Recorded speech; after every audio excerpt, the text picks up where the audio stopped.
Now starting the June 1st, 2023 Mount Pleasant Planning Commission meeting. Ms. Hubidaiko, will you take roll? Devaney, Here. Frederick, Here. Havels, Here. Honig, Here. Irwin, absent, Kingsworthy, Here. Leash, absent, Nicholas, Here. Ortman. Here. We have a quorum. Thank you. Next item on the agenda is approval of the agenda. Move to approve the agenda. Second. Any discussion? All those in favor? Aye. All those opposed? Motion passes. Next item on the agenda is approval of the May 4th, 2023 regular meeting minutes. Move to approve the minutes. Second. Any discussion? All those in favor? Aye. All those opposed? Motion passes. Next item on the agenda is Zoning Board of Appeals report. Commissioner Friedrich. Madam Chair, we did not meet. Thank you. And next item on the agenda is communications. No communications were received. Thank you. And next item on the agenda is SUP 2307 and SPR 2313. Thank you. So starting with the first SUP and SPR of the day, we have 2207 South Mission Compassionate Advisors request for an SUP and SPR for marijuana provisioning center, as well as an adult retail establishment.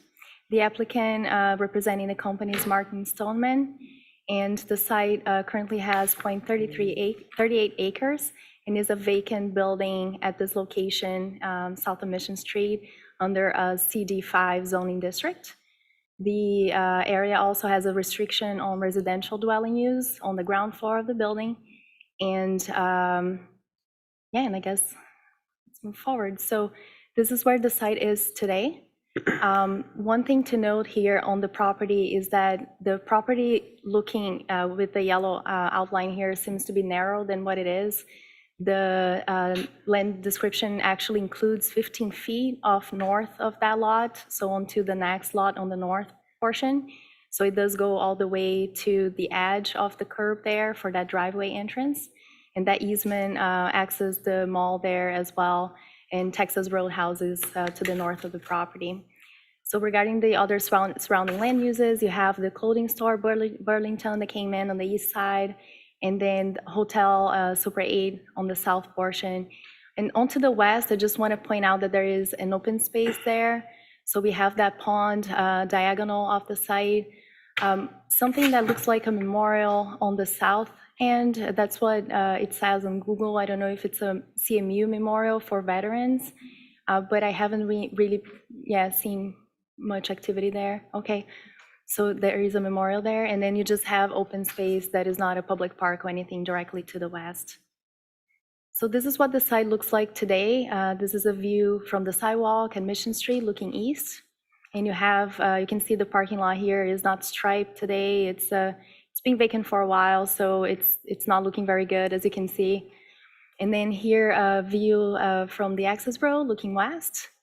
So you can see how narrow the step, if you try to, I guess I should have taken the picture a little bit from farther, but you can see how close the parking lot is to the access road. There's no sidewalk. And here's the sidewalk in Mission Street, and I just wanted to point out the light pole and the current sign that's there on the property.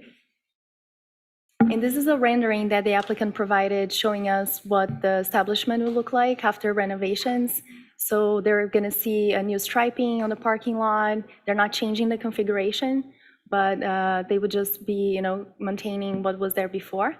And then they would add a sign on the property, as you can see here in the L-shaped building. The primary entrance would be where you see the Pincana sign. So when analyzing the general standards for special use permits for marijuana in this location, we found that all conditions were able to be met. And then I would just note that what was unique about this applicant was that they only handle packaged products, so they're not going to be doing any mix and matching that would expose marijuana products to the air. So the odor is actually probably not going to be there, but they're still going to provide all the odor mitigation strategies that are required for marijuana establishments. And as you can see, all of those requirements were met. They also provided a detailed security plan that will provide high coverage internally as well as outside of the building, contributing to the safety of the surrounding area. And then they do not foresee needs for any extra, utility capacity. Regarding the financial value of the surrounding property, the applicant suggested that the renovation of this vacant site would in fact contribute and enhance the surrounding properties, and there aren't any residential properties around it, so we don't see any issues with that. Also, they foresee employing extra 15 people that would bring business to the area and the shops around. Specific standards for marijuana adult use establishments. So as we all know, all the time we notice that obviously they can only open after getting the state license, so that would be a condition of approval. They are co-locating with a provisioning center, so that's also unique for this application. This is the first time we're gonna have a provisioning and retailer at the same place. So we did look at the state requirements, and they require to have separate inventory, but not necessarily separate access. So the proposal does seem to comply with that. And then they did provide a storage and disposal plan. As I mentioned, the odor control requirements are still going to be subject to mechanical inspector from the county, so that would also be a condition for approval. Deliveries, they're going to be doing deliveries within the allowable times. They're going to be open during the allowable times. So all the specific retailer conditions are met. They're not changing the exterior appearance of the building a lot. And then all the windows that face the public realm would be blocked, just to make sure that marijuana products are not being displayed. Again, all these specific retailer conditions were met. Just a few things to note here. They are going to be contracting with a third party on security, and they will hold the video footage for 30 days, so even beyond what our minimum 14-day requirement. And yeah, they did state, this applicant did state that they're not going to be allowing consumption of alcohol, all of that, so that was all covered. And then the only specific medical facility requirement that was not already included in the list was this one, because the state license is slightly different, so that would also be a condition of approval that they get the state license for the medical. And I did ask them why they wanted to keep the medical, because we saw a trend of folks that used to have medical license and then they just changed that to retailer. And they stated that's because it's really part of their history of their business. They started with medical and they see a value on that, so they want to keep that, even though you could purchase even if you don't need to have a medical note. So. Regarding the site plan review, as I mentioned, they're not changing much, but just wanted to note the public entrance there, kind of setback. Loading would occur here on the south part of the building. And then, as I mentioned before, the inventory is separate. So the circle on the left is the inventory for the provisioning center. And then there's a showroom that kind of customers will walk through here on the north part of the building. And anyone that comes in, their IDs will be checked twice, and they will be escorted through the building, which is it was a neat detail in their security plan. So regarding the site plan review, we found that obviously the building was built before the zoning ordinance, so it has some nonconformities, including that the building is setback from Mission Street, but it's grandfathered. And then regarding the height, the building is way below that maximum height. Vehicular parking standards, so it maintains the existing parking with a total of 20 parking spots on the premise. And then one existing driveway along the north easement, so we don't have any driveways along Mission Street, which is nice as well. The driveway is 24 feet, which is the maximum allowed today, so that's compliant. And then the only thing is that there's no accessible parking spaces, so I did put that as a condition of approval here because I think it's important to have ADA. And then bicycle standards, they are not changing the existing parking layout, and they will continue to be retail, so technically the bike racks would not be triggered. But I did put that it would be a condition of approval to provide bike racks just to make sure that it brings it up to code. And I think this is in CD5 district, so it's the densest district that we have here in town. So I felt that it was still important to keep the bicycle rack requirement there. Private landscaping and fencing, the applicant, they submitted a landscape plan and they are doing two screenings. So to be able to screen the marijuana use on the north and south end of the site, they are providing an evergreen hedge that's going to be between 7 and 8 feet tall. And then they are also going to be providing some ornamental grass around the sign in the front. So I think you remember that picture. The sign is not looking very great, so they're going to do some upgrades on that. They're not proposing any screening specifically. And then there is a new enclosed dumpster that they're going to be putting on the back of the building in front of the east facade, which will be in compliance with CD5 requirements. And then the signage, we just have a kind of rendering of what the signage will look like, but they're going to maintain that sign structure. So they're allowed to do that, even though it's a non-conforming sign. And they are not going to be increasing any square footage of the sign itself. So they're going to not be increasing the degree of non-compliance to that matter. Lighting, they're just stating that if they add any lighting, that will be compliant. So I think that doesn't need to go to the conditions. So the staff recommendations to approve SUP 2307 and SPR 2313, subject to the following conditions. The applicant must obtain the adult use and the medical marijuana state licenses from the state and maintain compliance with all the applicable state statutes and rules at all times. The applicant shall install 4 bicycle parking spaces on the premise, repair or replace the existing light pole, because it was looking a little bit down, located west of the existing parking lot facing Mission Street. The county's mechanical inspector shall approve the building's air handling system and finds in compliance with section 154.410.b.4, paragraph B, subparagraph 7. And the applicant shall comply with the requirements of public works, public safety, and building safety. That concludes my presentation. Thank you. Thank you. Does anyone have any questions for staff? Okay, if the applicant would like to come up.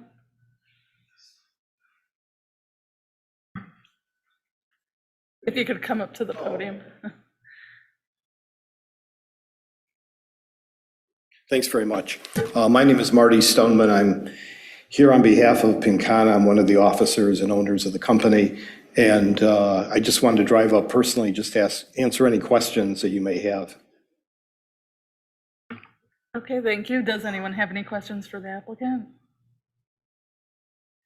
Nothing, okay. I will open up the public hearing portion of this hearing if anyone from the public would like to comment. I don't see anyone coming up here in person. Is there anyone online wishing to comment? There is nobody on Zoom or in the chat, and let me check the email. Nothing came through in email as well. Thank you. I will close public comment and open up discussion. I'm going to move to approve SUP 23-07 and SPR-23-13, subject to the following conditions.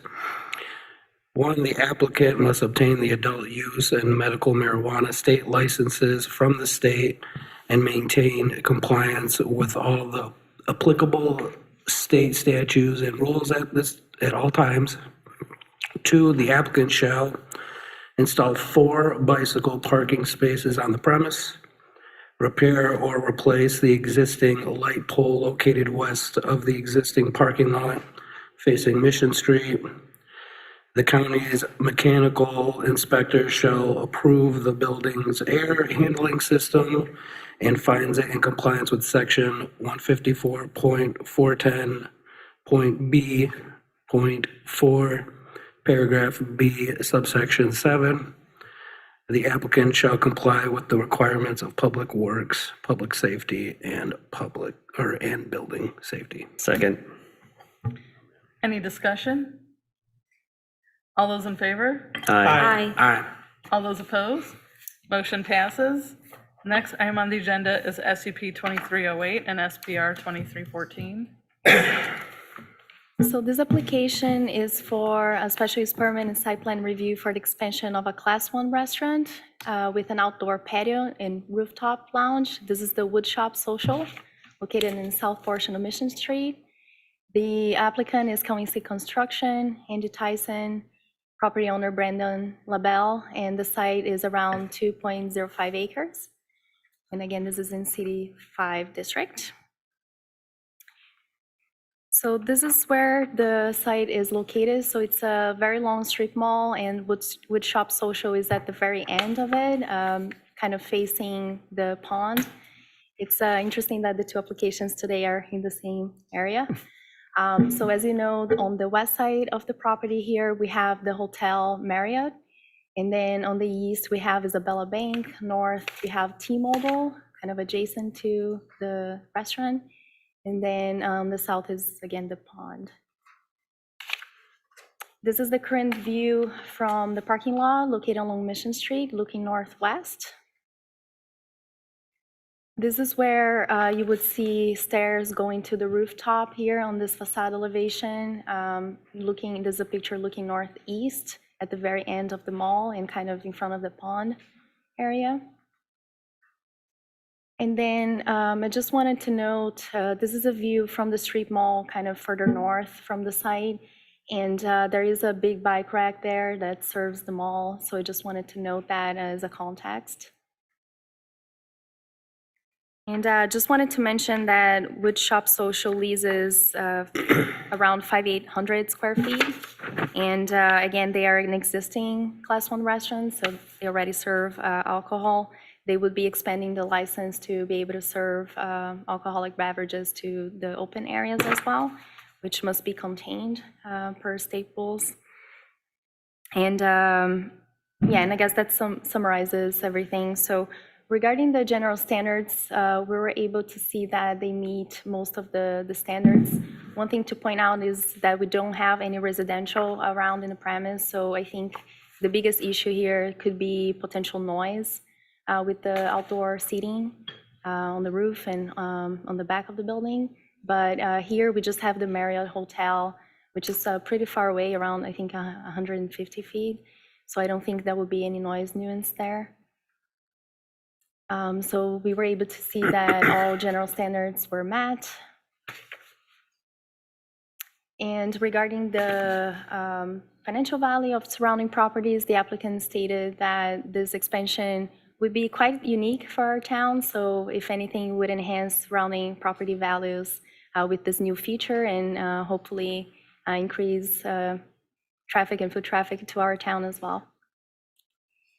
So there are a couple of special use conditions specifically to Class 1 restaurants. A lot of it just is related to make sure that the establishment will upkeep with the state license and all of that. But one of them is to make sure that it's not a bar, it's in fact a restaurant. So we do need to check the layout of seating area and make sure that more than 50% of publicly accessible areas will be seating area and not that people will be standing. So they did provide that information, and it seems that they comply with that specific requirement. So just to go through the site plan, this is the strip mall, as you can see on the top. The current restaurant is at the very end on the south portion.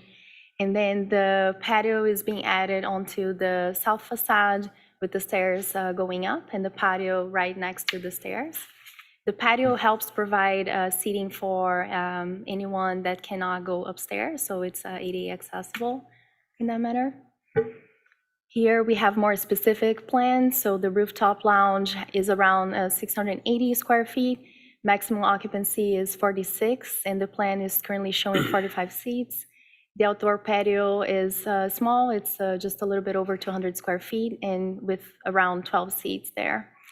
So the total occupancy will not be changed. So they're going to keep 203.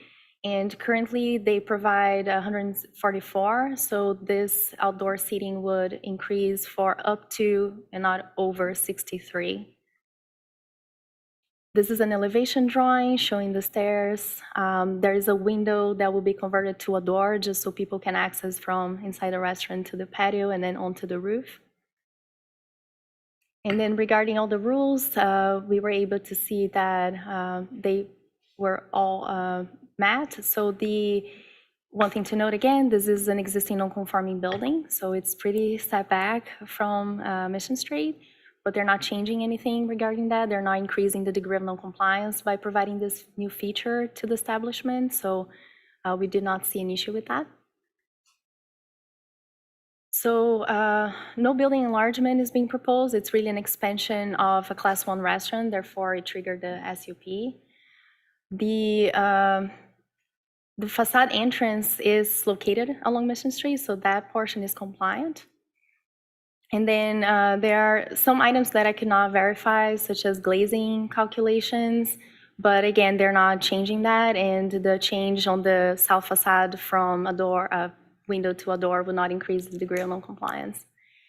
The vehicular parking standards, we have 4 existing vehicular parking standards that are at the south facade that will be removed in order to see the new outdoor seating.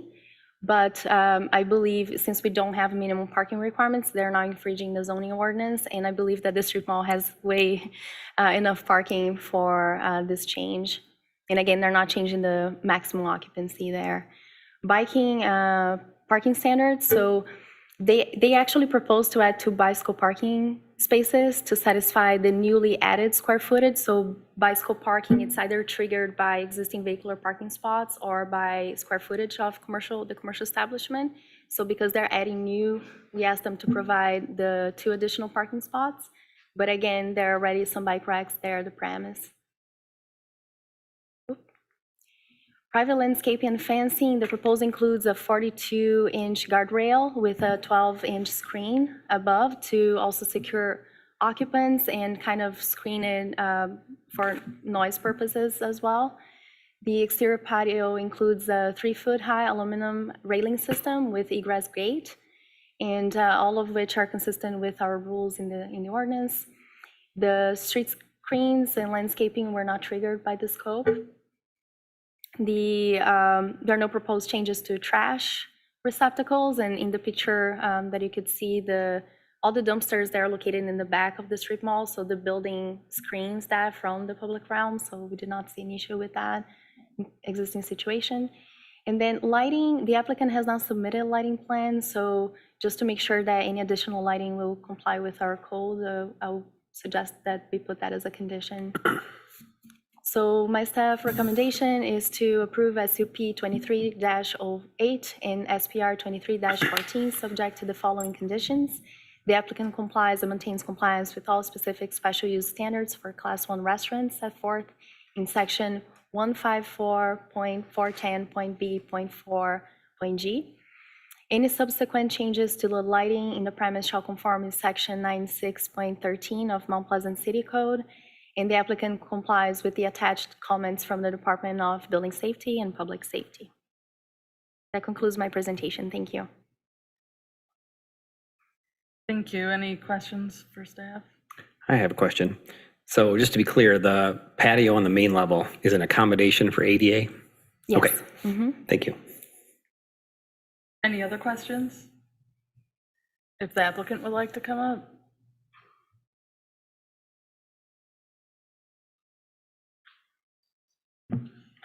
Hi, my name is Jim Wood. I'm the chef and owner of Woodshop Social. Last week, we celebrated our 1-year anniversary, which was exciting. That's an accomplishment these days, actually. We were very excited to get open, and we're even more excited for this new venture. So if y'all have any questions for me, I will do my best attempt to answer them. Thank you. Any questions for the applicant? I have one. Are the hours on the patio going to be the same as the hours for the indoor part of the restaurant? Yeah, provided it's not raining or anything like that. Yeah. Okay. Thank you. You're welcome. Any other questions for the applicant? Thank you. Thank you. I will open up the public comment portion of this hearing. If there's anyone from the public that would like to comment, you can come up and comment. I don't see anyone coming up. Is there anyone online that wants to comment? Thank you. I will close public comment and open up discussion. I dined at this establishment myself with my wife recently and enjoyed it, but we did kind of wish that there had been outdoor seating. So from a strictly personal note, I'd support this, the spirit of this proposal for sure. I'll move to approve SUP 2308 and SPR 2314, subject to the following conditions. 1, the applicant complies and maintains compliance with all specific special use standards for Class 1 restaurants set forth in Section 154, 410B, 4G. I really need to bring my glasses to these meetings. 2, any subsequent changes in the lighting on the premise shall conform with Section 9613 of Mount Pleasant City Code. And 3, the applicant complies with the attached comments from the Department of Building Safety and Public Safety. Second. Any further discussion? Do we want to address the question of premise versus premises? Is that an important distinction? No? No. Okay. Any other discussion? Hearing none, all in favor? Aye. All opposed? Motion passes. Next item on the agenda is SPR 2312.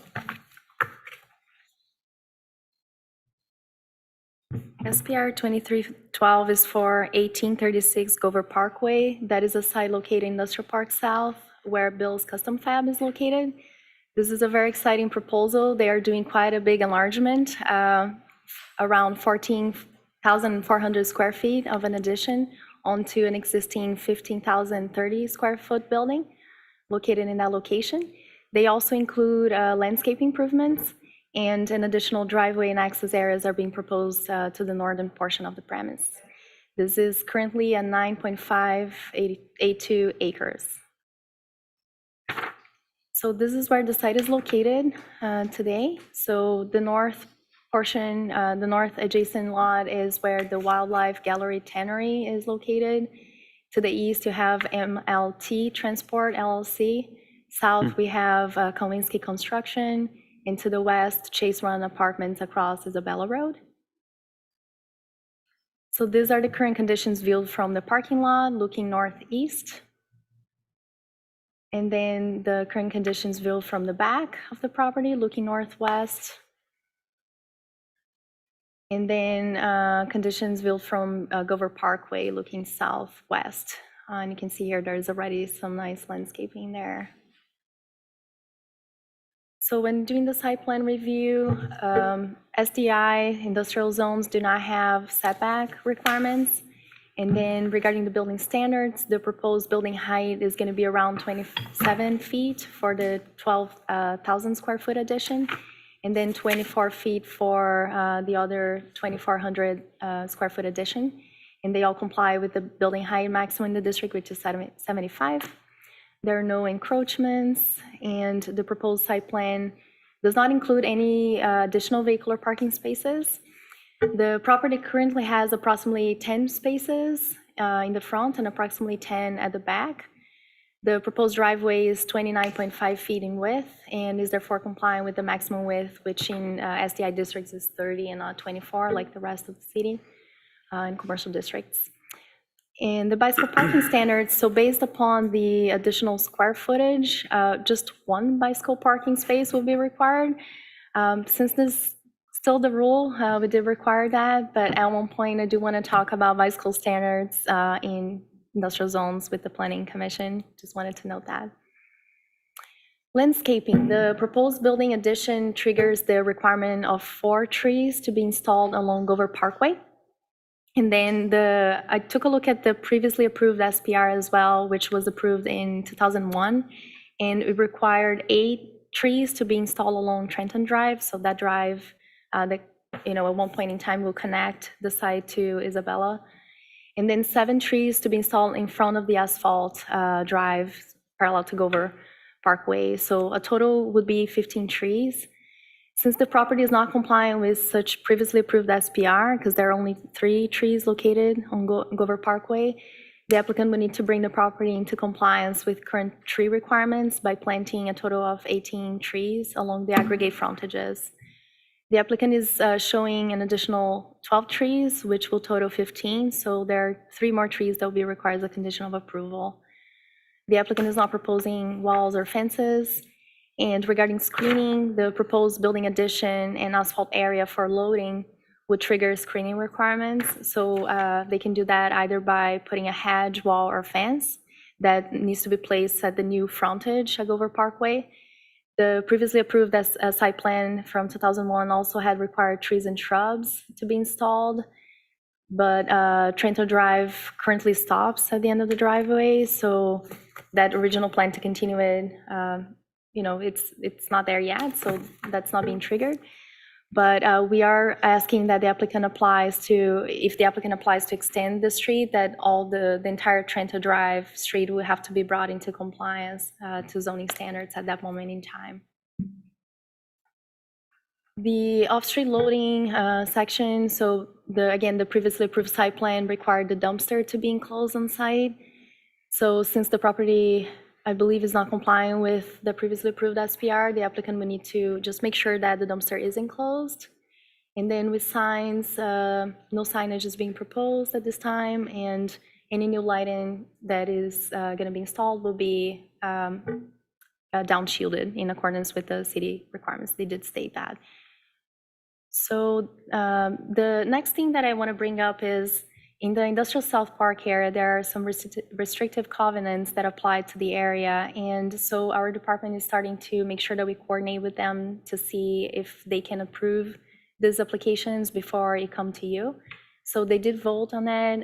Andy and Bill obviously abstained to vote, but Jim McBride, Bill Merdeza, and Tim Throop all said yes to the proposal. And so with all that said, before I read the staff recommendation, I will note that today in the afternoon, I did receive more documents from the applicant and an email saying that they are on board with complying with the conditions in the approval. And so I'll just be working with them. We can still do an approval with conditions, and then I'll just work with them to meet the conditions and then issue final approval after. I'm sorry I could not include that in your packets, but it was a last minute addition. And I myself haven't had the time to look at, all the drawings yet. Anyhow, so the staff recommendation is to approve SPR 23-12 subject to the following conditions.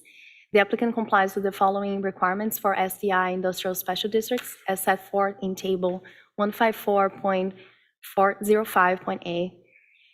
A, screening in the form of a hedge, wall, or fence must be placed along the new frontage at Gover Parkway. B, at least one bicycle parking space shall be provided on the premise. C, 3 additional trees must be planted along the aggregated frontages. D, dumpsters and/or trash receptacles in the premise must be enclosed or screened. 2, the applicant must bring the frontage along Trenton Drive into compliance with current screening requirements once the thoroughfare is extended along the south property line.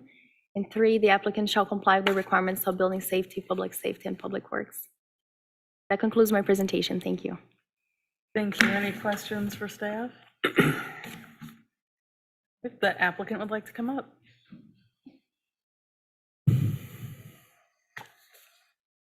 Good evening. My name is Bill Quakenbush. My wife and I own and operate Bill's Custom Fab. Been in the industrial park for about 19 years, and just kind of wanted to make sure there wasn't anything I could personally help answer for you guys. Tim Beebe was going to be here, but conflicts in the schedule kind of interfered with that. So I'd do my best to answer whatever you might have to ask. Thank you. Any questions for the applicant? Thank you. Thank you. I appreciate your all's time. Thank you. And I'll open up discussion. It's just a site plan review, so Oh, right. there's no Okay. public comment. All right, I'll move to approve SPR 2312, subject to the following conditions. 1, the applicant complies with the following requirements for SDI industrial special districts as set forth in table 154-405A. A, screening in the form of a hedge, wall, or fence must be placed along the new frontage at Gover Parkway. B, at least one bicycle parking space shall be provided on the property. C, 3 additional trees must be planted along the aggregate frontages. D, dumpsters and or trash receptacles on the property must be enclosed or screened. 2, the applicant must bring the frontage along Trenton Drive into compliance with current screening requirements once the thoroughfare is extended along the south property line. And 3, the applicant shall comply with the requirements of building safety, and public works. Second. Any further discussion? All those in favor? Aye. All those opposed? Motion passes. Next item on the agenda is public comment. This is the last opportunity for the public to comment at this meeting, if there is anyone from the public. There's no one physically here in the public to comment. Is there anyone online? There's no one online. Thank you. I will close public comment, and next item on the agenda is staff report. So we do have one approval, administrative approval for SPR 23-11. This is for a site also located in Industrial Park South, 1640 Gover Parkway, where Resco is located. They applied for a new concrete pad, 14 feet by 127 feet for semi-trailer storage, and they also are doing landscape screening to comply with the ordinance, since the pad would then trigger screening requirements. That's about it. Any questions? How wide is a semi? Good question. I don't know. Aren't lanes on a highway like 11 feet? So it would have to be less than that, right? Yeah, I think a semi, I mean, I could be wrong, but around 10 feet or so. 10 feet, okay. Would be my guess. I was wondering how Just tight that looking little at- pad was going to be. Thinking about what they look like on the road. Could be wrong. Any other questions? Okay, would anyone like to move to adjourn to the work session? Second. All those in favor? Aye. All those opposed? Meeting adjourned to work session. Does anyone need a break before we start the work session? Been pretty strenuous, but I think we can keep going. Now starting the June 1st work session. Thank you. So Laura just found that it's 102 inches. Yeah, Hmm. semi-trailers. We'll get some sleep tonight. I was gonna How wide keep is me it? up. So I guess it's narrower than 11 It's like 9 feet. wide. I got to do the math with that. How That's many a feet is little that? less than Okay, 9 8.5 feet, feet, 9 feet. Sounds about right. Okay, That perfect. makes more sense. Yeah. Yeah. Uncle Google. So for our work session today, I have two somewhat surprise items. The first one is institutional uses that were not in our work plan, the 2-year work plan that we had approved. So yeah, I'm going to talk about that one. And then the second one is the driveway widths. That one was in the plan for later in the year. But to start with the institutional uses, I wrote in, a memo to you.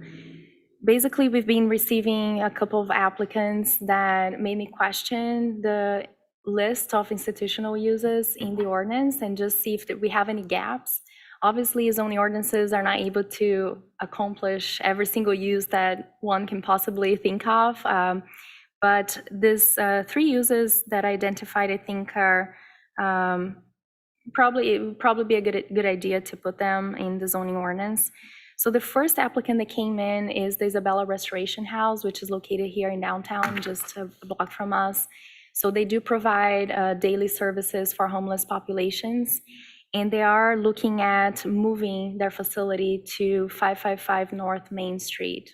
They haven't finalized that yet. They were okay with me bringing this information public to you today to talk about this more in detail, but their long-term plan is to eventually be able to also have overnight accommodations. Today, the Restoration House provide the daily services, and then they partner with churches and other institutions here in town to provide overnight accommodations when there are extreme weather or, especially during winter season. So they're basically phase 1 will be daily activities, in that new location. Phase 2, provide overnight accommodations during winter months. Phase 3 would be to provide overnight accommodations year-round. So the issue that we found with that is there's no really specific use in the zoning ordinance to classify a homeless shelter today. We do have what we call boarding dwelling houses in the ordinance, which is the closest that I could get because it's basically defined as when you serve meals as well to the occupants. However, there are a couple of issues with that. One of them is that building code classifies boarding houses as those that do that you do need to pay to stay, and this is not the case here. And then the other issue is that the special use permit requirements has a requirement regarding how many bedrooms you can have for each kitchen, to have access to each kitchen and sanitary facility. So today we have, I think you need to have you need to have one kitchen and bathroom for every 6 bedrooms. So that would be an impediment for them to be able to have overnight accommodations in that location. That would not be very feasible, right, to add all that sanitary and cooking facility. So when looking at building code, I found that congregate living facility is the closest that we can get. Congregate living facilities do not require a payment, so it's not the same idea of boarding houses. And there is no limit regarding the amount of kitchen and bathroom per bedrooms. So when speaking of restoration house, their idea is to provide one big kitchen, one big sanitary, or 2, for women and men, and then have as many bedrooms as they can fit in the second floor of the building. So not to get too specific to this particular use in this particular location, but I think the first step will be to have the use in the zoning ordinance and then determine if we want to subject that through an SUP. And if so, if we want to put any specific conditions in addition to all the general standards that we have for any SUP, so all the conditions that they need to make sure that there's no adverse impacts to surrounding properties. So that would still be there. But if there's anything specific that we want, we could talk about it. And then also where we will allow congregate living facilities. So those would be kind of the main discussion items for that one. I think maybe we can start with that, and then I can go to the other uses, just because we have a couple. Where on Main Street are they proposing this to go? So this is 555 North Main Street is where there is a attorney today. Edward Jones.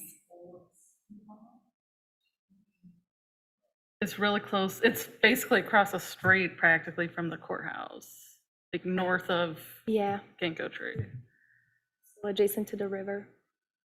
On the So they're west not side. going to build the tiny homes anymore? Or is this? This Not a Yes. separate project. Is it It's a It's the separate old project, Neil yeah. Hankey building, that one that's for sale over there? The old what building? Is it where Hackett O'Neill's office over there used to be? Yes, Martineau. Martin Hackett O'Neill. Yeah, that okay. was where they. That's the building? Yeah, that's the building. Yeah. Okay. Speaking of Ginkgo tree, regarding this ordinance, does this ordinance have any applications currently? This feels like something from 1935. Which application? Well, boarding dwelling houses, 6 Oh. applicants for kitchen. Is that for bed and breakfasts? Good question. I don't know of any that got approved as a boarding, because we usually have rooming occupancies, which are the kind of student housing that are not RSOs, not registered student organizations, but Oh, but they Yeah, don't really boarding serve. seems to be old. Boarding dwelling.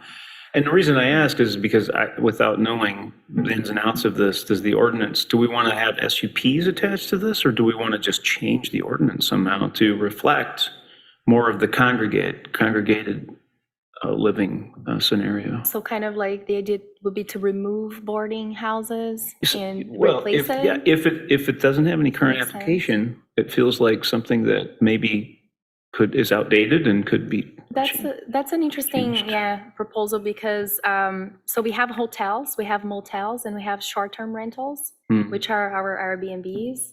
Oh, yeah. Bed and breakfast, I wouldn't put them as hotel or motel.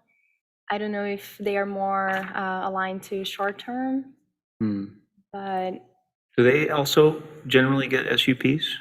the short-term, But yeah, yes, okay. yeah. I know that we also have here in town some women's shelters that Mhm. are Good point.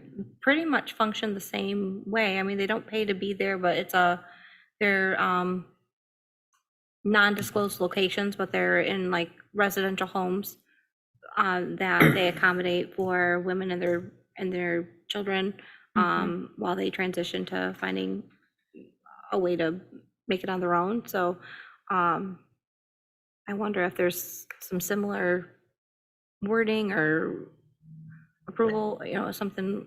So I want to just kind of echo what my fellow commissioner makes an amazing point. I think that's probably the best way how they should be classified as, because, I mean, I'm not gonna be, I hate to be a narcissist here, but if you put like the SUP in adverse, like, you're gonna have people over here who just don't want homeless The shelters. NIMBY factor, Yeah, not in my backyard. yeah, not in my backyard factory. Right. Like, that it's just gonna happen, and it's gonna be a hassle, and it's not how it should be. I think there's a need, obviously, because, I mean, wasn't the zoning ordinance just rewritten not too long ago? And, I mean, obviously, usually homeless people don't have a lot of people on boards advocating for them, right?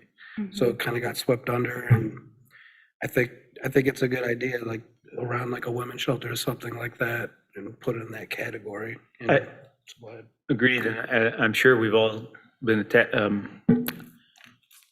kind of had exposure to this on some level here in the city, but working through churches, it's well known at the volunteer level that families are sometimes coming into these. A large portion of our population coming through with the churches that provide the inclement weather times. From friends of mine who volunteered to help with that, they would say the largest percentage are Yeah. families that come and stay with them. And I've always felt that church rotation system, while noble, is perhaps unsustainable long-term. And so if we can kind of smooth the wave, in terms of requirements from the city, that would be great, because they're going to have enough trouble with funding and everything else like that. So from that standpoint, I'd certainly advocate for solutions for that. Okay. Yeah, and just a note, I actually found we have bed and breakfast dwelling as a separate. So it's very specific. What I like about congregate living is that it's broad enough. So one thing that, for example, could be used for is emergency shelter in case there is any catastrophe and we need to put temporary housing anywhere with, in a more, in a format like that you cannot provide bathroom, kitchen for every single dwelling. Yeah.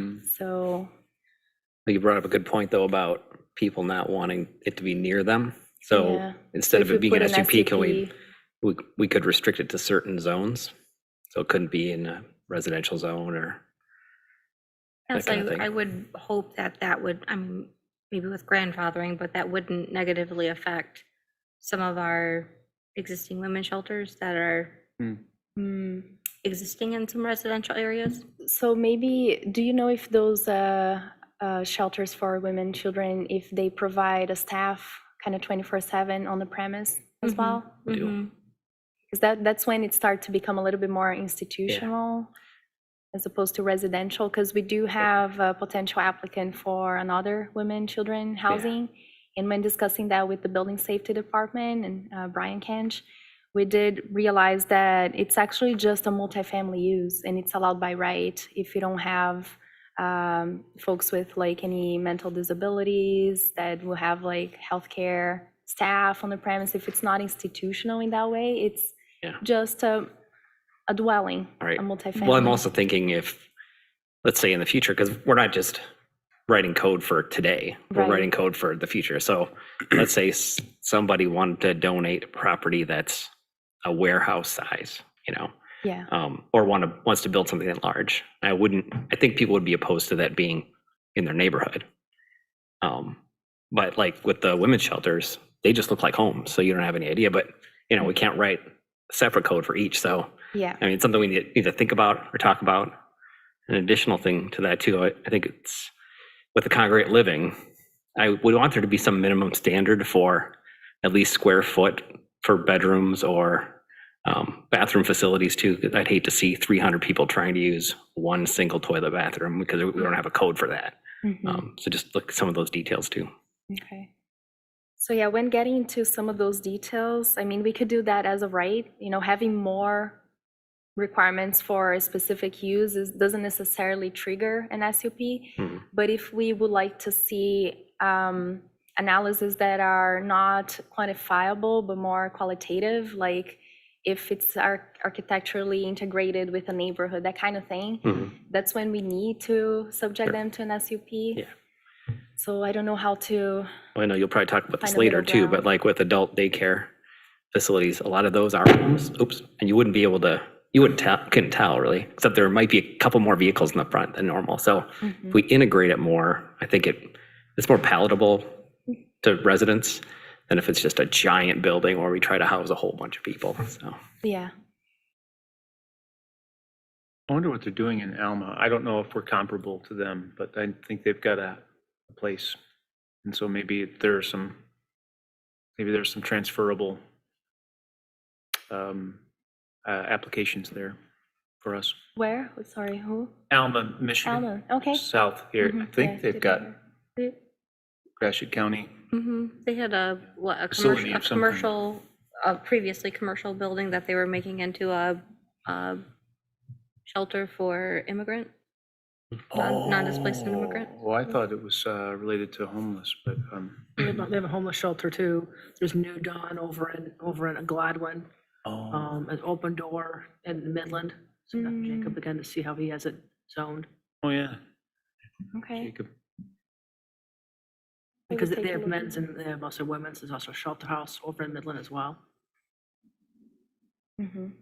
This is gonna be a lot of work for you. It's gonna be a lot of work. So maybe just a little. It'll be worth it though, I mean, But am I hearing that you're all more inclined to do a permitted by right use as opposed to? think so. A special use permit? As Okay. long as we can, Square the circle of Yeah. Yeah, okay, the facilities versus housing. yeah. Yeah. Yep. okay. And I like the congregate housing rather than trying to change the rooming and boarding ordinance. In location-wise, would this be more CD4, CD5, or CD3s? That's when it becomes very Yeah. complicated. If we treat it more similarly to rooming, Yeah, what do we do for the student housing areas? Yeah, so CD4, CD5, so higher density areas, right? Right, what do we do for them though? What are the rules? For student housing? Yeah, So for rooming and the boarding one, we do have conditions regarding the occupancy and size. Let me see. I'm just wondering whether like the women's shelter might be able to fall within that because it's a small enough number of people. Yeah, the only thing that kind of throws it off is the amount of bathroom cooking facilities per Oh, amount of bedrooms. yeah, So that's why right. this did not work. So rooming and boarding dwellings and tourist homes, it's another use.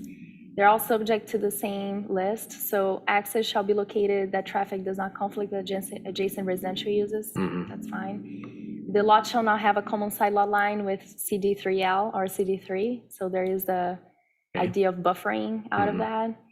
And then no rooming or boarding with a common lot line across an alley. In CD3 may have more than 4 occupants. And then in other cases, there shall be no more than 6 occupants per dwelling unit. So the 6 occupants per dwelling unit is the ratio cooking bathroom to occupants. Because each dwelling unit is classified as when you do have all those features. So that's how we get there. And then there is a square footage. Rooming dwelling shall have a minimum 900 square feet of land area and 300 square feet of building area per occupant. So a land and building.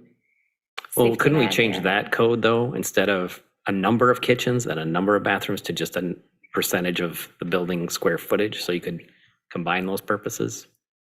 So instead of number of occupants, it's Instead of mostly like, tied to it square needs footages. 2 kitchens, we say it needs kitchens that are at least 10% of the square feet or whatever seems reasonable. So maybe what you're suggesting is to keep it as rooming, which rooming, what it is unrelated persons sharing a dwelling, which is, bathroom, kitchen, and bedrooms. It's a dwelling. So in this case, if we keep it all under rooming, but then we remove change the specific requirements a little bit. Like the fact that you have to pay to be there. They have to pay, yeah, exactly. Yeah, well, that I cannot change because that's in the building code. The boarding one requires the payment. Congregate Different- Living yeah. does Is not. there a difference between kids and adults? No. I said, it used to be, again, only 2 heartbeat scan per room, and now it's per square footage, of how many kids you can have in a room. So is that gonna be an reasonable. issue, again, when it comes with kids, that you can't have one family with 6 kids? That's why a lot of times shelters can turn people away if they have, animals, and if they have multiple kids. Get that. So that might be another sticky wicket, trying to figure this stuff out. Let's try to come up with a solution for the 80% first, and then we'll look at the little details after you get the first one written up. Sticky fingers.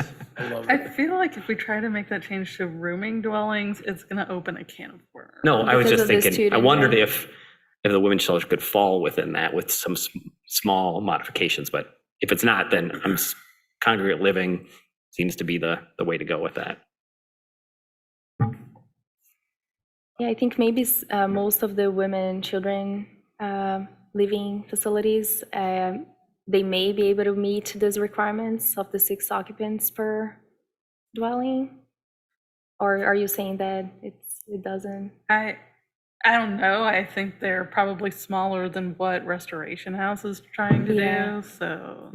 Because that's the nature of the rooming dwelling house. It's even called a house because it's tried to fit within existing house structures in the neighborhood, as opposed to, I think a congregate living facility gives a little bit more of a bigger scale to it, and a more institutional aspect of it.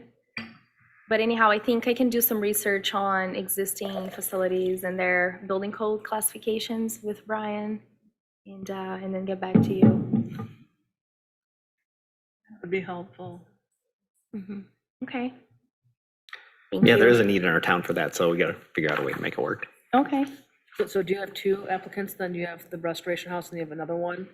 So yeah, this other one, I can't say who they are, but they would be proposing a drug treatment facility, which is one of the other items here that I have. And then as part of that business plan, they would also be proposing a women, children housing for those that are clean already. And they are just going to be here in our community for another extra couple months, or in this particular facility, to be able to make sure that they can, continue to be clean. So that apparently I heard it's going to be one of the first women, children housing for women that are recovering from alcoholic usage. So I think it's going to be pretty neat. But for that particular use, I did speak with Brian, and we would just classify that as a multifamily dwelling, because there's How no, big do they need versus how big does Restoration? I mean, you need to have a zoning that covers everything, so the right? difference there is that those ones will be dwelling units. So there'll be actual separate dwellings for each women with children. And this one is more, you have several people sharing bathroom, kitchen. So it's a little bit of a different scale, if that makes Yeah. sense. I'm curious, I mean, because we're looking at a facility with rooms for the family, would this affect, if there was still more of a need and the churches continued to provide a rotation, would it affect them being able to continue to provide? I think so. No, Okay. yeah, I think in that case, we look at the churches and the overnight accommodation as an accessory use to the church. Okay.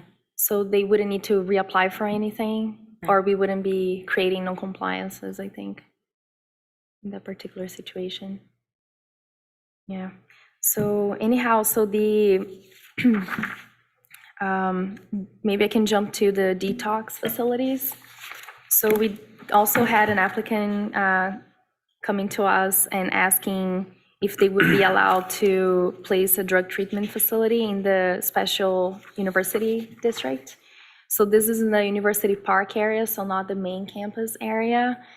And currently, I can see drug treatment facilities being categorized under medical office with outpatient treatment facility. And we allow that, but we only allow that in hospital special districts. And then the medical offices, we allow them elsewhere.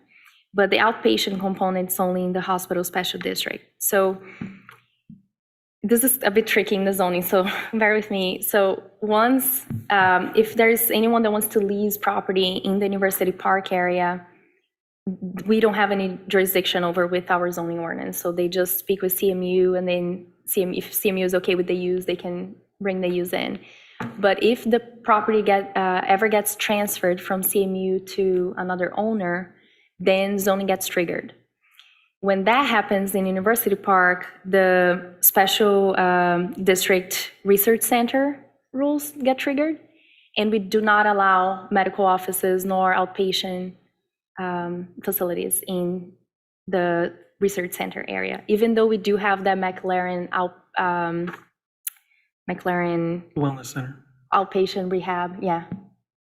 Well, aren't there medical offices also in that plaza right next to the Comfort Inn? Oh, Isn't that in the same zone?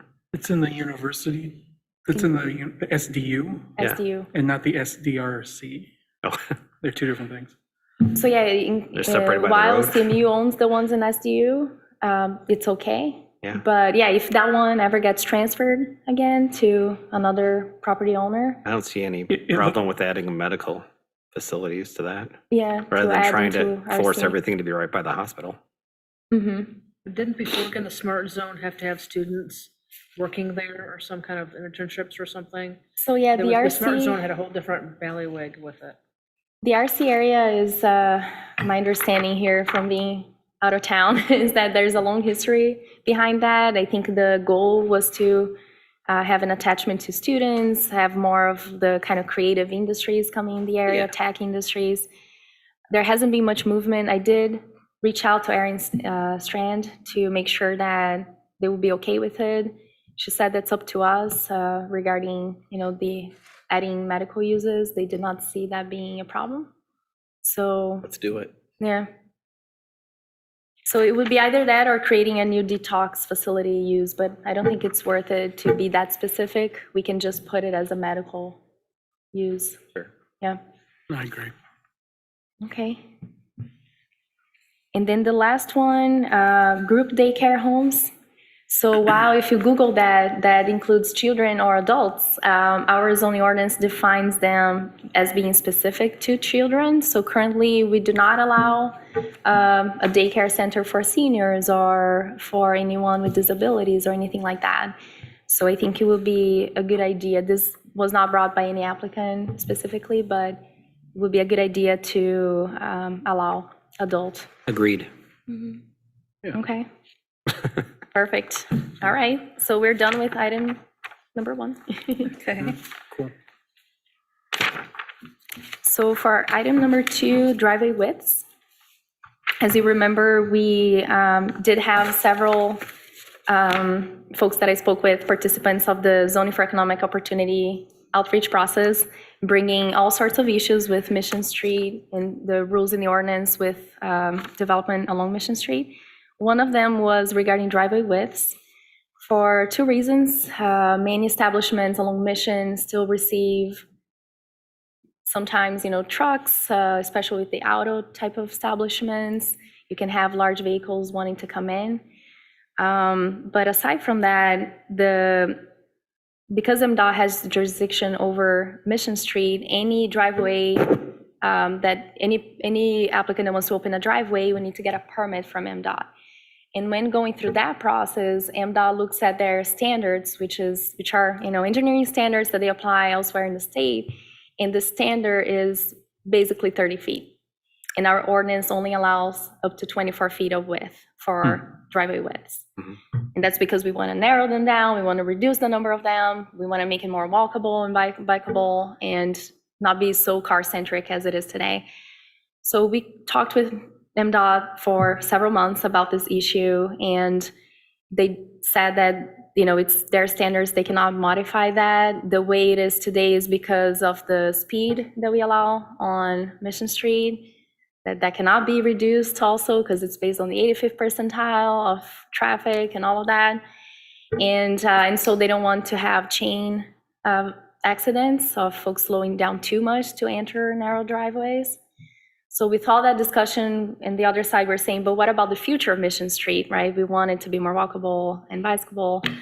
So we do want to keep 24. So as a compromise, the idea would be to, in some instances, they could approve narrow ones. So if you're just doing in or just an out, of course, that can be like 16 feet wide.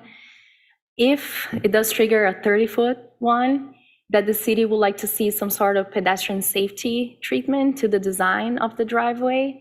So it's not that unfriendly to pedestrians. So either you kind of split that and put an island that's sizable enough to have pedestrians, wait if there's a car coming in. The other feature will be to keep the sidewalk at the same level. So basically cars will have to go up a little bit and down. And there may be other design solutions out there.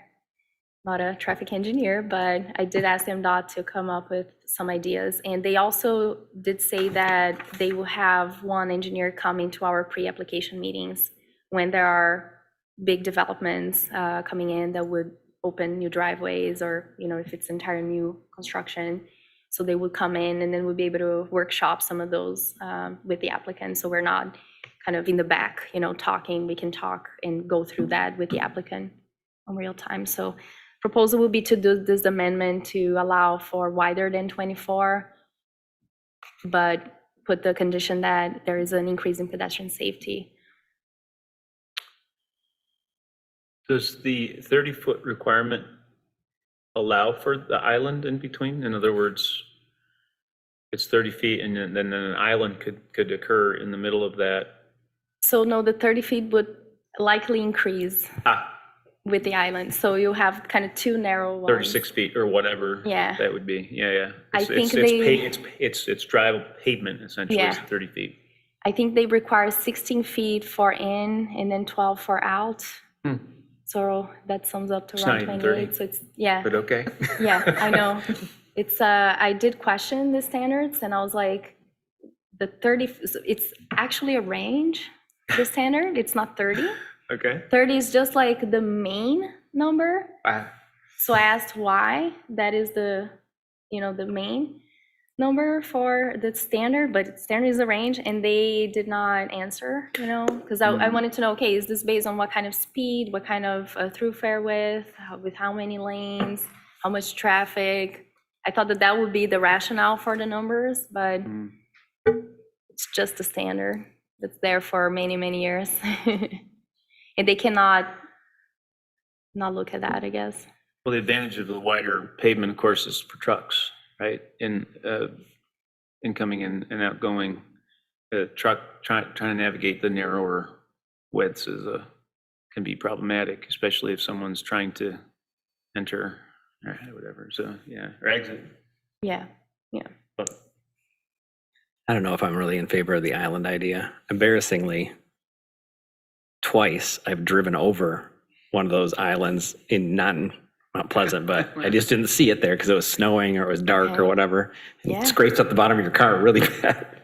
So, but couldn't we just make the standard on the MDOT controlled roads 30 feet and leave the rest at 24? That's another change that we could pursue, up to discussion. Because the pedestrian safety stuff, I just don't know how effective that is unless there's been some research on, are we just guessing that if we put a raised sidewalk there that it's just going to be safer? Yes, that I can say. I didn't read extensive articles and statistics about it, but when looking at manuals, international manuals, national manuals about design, the best way to keep pedestrians safe is to make sure that the pedestrians are keeping and are kept at the same level and that cars are slowing down. So that does it. The island, I'm with you, I don't know, it's kind of questionable. The island needs to be at least 6 feet wide. It should have a tree on it or something that you see. Yes. And I did look at some precedents around Statuary, you town. can start putting big statues or a sign that says Yes. Corey, don't drive The over this sign, right here. yeah. Get They the could art put reach a monument involved a little sign. bit. Easter Island head, right? Right, yeah, that'd be good. Well, if we really could want to call slow it a Corey traffic sign. down, we could just allow parallel parking along Mission. That would slow people down. That would definitely slow people down. 15 minutes only. 2 hours. Just to explain a little bit how the proposed text amendment will work with keeping 24 and the pedestrian safety feature being added. For each development, we would have the opportunity to look at it, and obviously I can approve things administratively if it's not triggering planning commission, but most of the developments that I see on Mission Street, they usually require an SUP because it's either drive-throughs or auto shops. So most of them you will be able to see and then see if you like the design or not. But I understand the hesitancy, and if you are comfortable with 30, we could just go with 30. And in the back. As long as we're restricting it to just those MDOT controlled areas. Yeah, I don't want to be 30 everywhere in the city. Not everywhere, yeah. And definitely we can continue to work with applicants to try to combine driveways. The DDA just released $60,000 to help fund a combination of driveways again. They had paused that for several years, but now because we haven't been seeing developers uptake that, we are again allowing, or contributing if there are interested adjacent property owners that like to do that. And then obviously cross connection in the back is still required and would increase or decrease traffic on Mission Street. So I think those are, when speaking with our engineer, she sees those moves as being more impactful than a 24-foot driveway versus a 30-foot driveway. I agree with the shared driveways and the cross connections. That would make a way bigger difference. Mm-hmm. I was wondering about that too. I was just thinking about that the other day of some of the businesses that they've had all those cross connections over the last few years made that, I mean, when you come in from the entrance off of Mission, it's pretty close quarters for like a garbage truck or, to be able to maneuver through their parking and customer area versus just coming in off of the back entry. And, I think if there was some way to negotiate that versus, I realize not all businesses have that, like especially on the other side of Mission, but I think that has lent A itself. little harder when you have a bunch of residential houses behind the business Yes. part of the east side of Mission, Yeah, right? you're not going to want You know, semis driving down there? Yeah. I don't know why. Why not? Or just tear them down, tear down the houses. There we go, right. Make a semi-lane. Which we know. Big how concrete much wants a more semi streets, right? is. But yeah, it's 102 inches. Okay, so 30 feet. 30 feet. Only in the MDOT. My man. Oh, man. I'll second good. it. Mission Street. All right, so yeah, that one I'll probably be able to bring as a text amendment for you to Okay. make a motion soon. But the other one I'll probably take a little bit longer to work through. Sorry. Yes. That makes sense. All right, thank you so much. Cool. Move to adjourn? Second. Got All the those in spelling favor? bee. Aye. Aye. All opposed? Meeting adjourned.